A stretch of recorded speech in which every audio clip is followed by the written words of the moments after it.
Bonjour à toutes et à tous et bienvenue dans cette nouvelle vidéo sur Luban 3D. C'est le deuxième épisode de Luban 3D. Aujourd'hui, ce que j'avais envie de vous montrer, c'est une petite option, enfin une grosse option même du logiciel qui est vraiment pratique pour l'impression. Donc en l'occurrence déjà, là on imagine bien que notre sujet, notre fichier, là, quand on va l'imprimer, il va y avoir le remplissage à l'intérieur. Et nous, ce qu'on aimerait bien, justement, c'est éviter le remplissage à l'intérieur. Donc, ce que je vais faire... Donc là, ici, on a des petits icônes qui nous servent le cube pour voir l'intérieur de l'objet. Je peux sélectionner les faces. Comme on peut voir, ça devient rouge. Donc, si je prends la face de droite, je peux voir l'intérieur de mon objet de cette manière-là. Idem pour l'autre côté. Voilà. Et pareil sur le dessus. Donc là, ce que je voulais vous montrer, comme je vous l'ai dit, c'était de vider notre objet. Donc là, il nous demande une valeur. Moi, j'ai essayé déjà pas mal de valeurs. Je vais mettre 4. Il fait son petit calcul. Et à chaque fois qu'il fait son petit calcul, une fois qu'il a fini, ce qu'il fait, c'est qu'il réouvre encore une page du logiciel, une fenêtre du logiciel, et avec le changement effectué directement. Voilà, donc ça c'est notre changement. Ici, j'en ai plus besoin, je le supprime.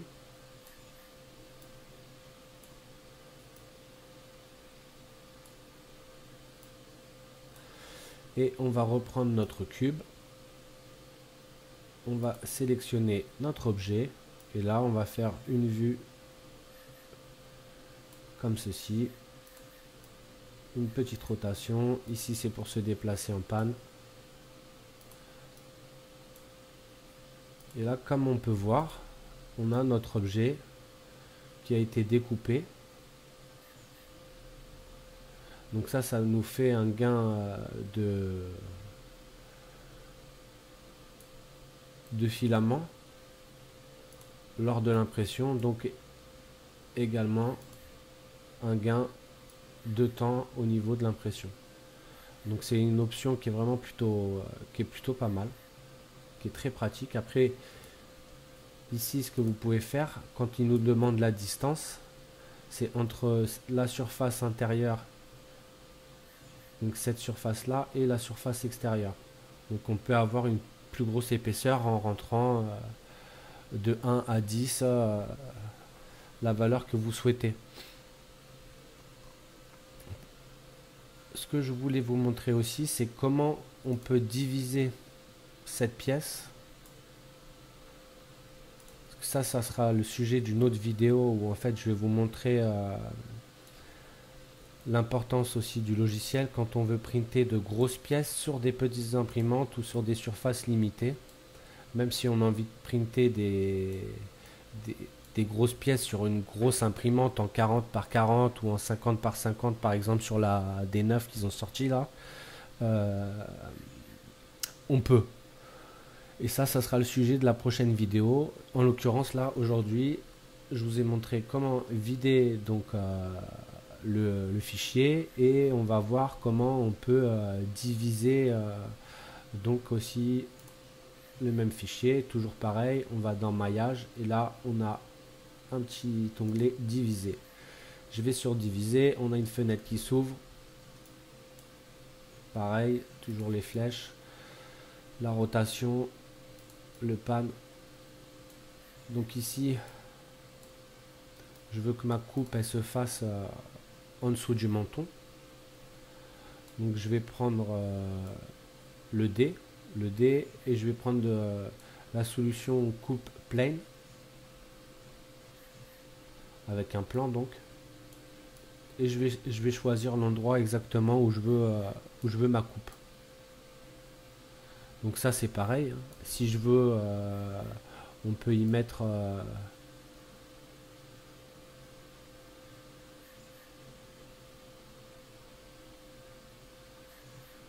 la coupe qu'on souhaite. Là en l'occurrence, ce que je veux, c'est que ça soit bien plat. Voilà. Ici, donc sur le B, ça va être dans ce sens-là.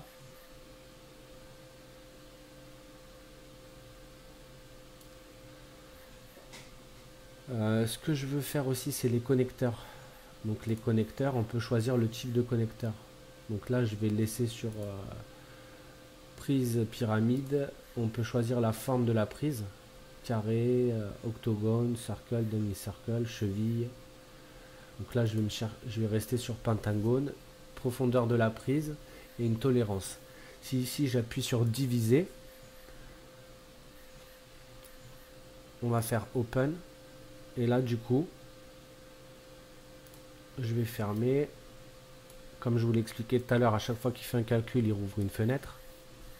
Donc là, on se retrouve avec notre fichier, notre mèche qui a été divisé là où on lui a demandé. Et une option qui est pratique, si j'appuie sur J, donc là le fond devient blanc et on peut voir à travers donc notre pièce et sélectionner notre pièce. Alors comment je vais faire pour sélectionner ma pièce? Quand on appuie sur J ici, on peut voir qu'on a accès à un petit curseur. Donc là notre pièce est divisée en deux, donc on a mèche 1 et si je vais ici, j'ai mèche 2. Donc sur la découpe, on peut voir les pins qui ont été construits par le logiciel. Bien sûr, précédemment, on avait des options dessus sur la forme, la distance, la taille, etc. Donc tout ça, c'est à vous de le paramétrer. Il n'y a pas de paramètres adéquats, hein, c'est vraiment typique par rapport à chaque pièce. Donc là, on a les cônes sortants. Et si je vais sur le 2, avec une petite rotation, on peut voir qu'on a les trous des cônes rentrant dans l'autre pièce.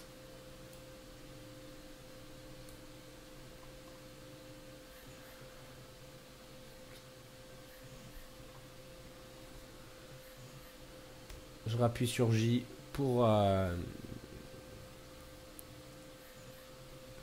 revenir en vue normale.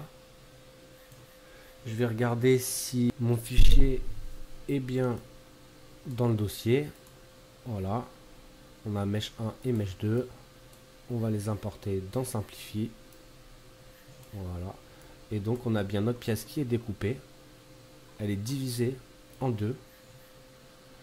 Donc avec la partie du dessous sur la tête où on voit les connecteurs et du dessus où il y a la connexion. Et bien sûr le modèle est creux. Donc j'espère que cette petite vidéo vous a plu, vous en a appris un petit peu plus sur Luban et bientôt une nouvelle vidéo qui fera suite à cette vidéo sur Luban 3D. Ciao ciao.